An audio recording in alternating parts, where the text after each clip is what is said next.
87% des salariés ne connaissaient pas l'existence même du compte personnel de formation tel qu'il existait auparavant en heures.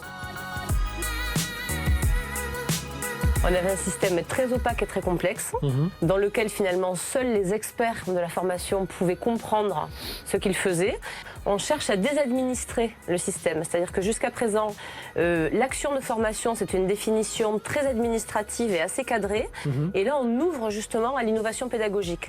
Aujourd'hui, toute démarche pédagogique qui a pour but l'acquisition des compétences devient une action de formation. Donc ça ouvre la voie par exemple aux formations numériques, aux formations à distance, aux formations en situation de travail également. Se former, ça ne veut pas dire partir de l'entreprise et aller dans une classe recevoir quelque chose de descendant. On parle de formation, mais l'enjeu, c'est pas tant la formation, c'est plutôt l'acquisition de compétences et derrière la compétitivité et l'emploi. Il faut que les entreprises embarquent avec elles les salariés dans leur stratégie de formation.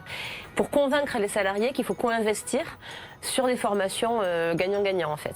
Donc moi je crois beaucoup au fait de donner des ressources aux salariés et que justement le fait que les ressources soient côté salarié, ça va obliger les entreprises à rentrer dans un dialogue et donc on va peut-être enfin faire vivre ce sujet de la formation et de l'acquisition des compétences. Ça va peut-être devenir un objet de négociation sociale. Un actif stratégique même pour l'entreprise. Exactement. Et le but c'est que ça devienne un objet central des discussions, de l'entretien professionnel, des négociations sociales. Pour avoir des formations qui soient efficaces, il faut que la personne ait envie d'y aller, choisisse la formation qu'elle veut faire et soit impliquée dans ce projet.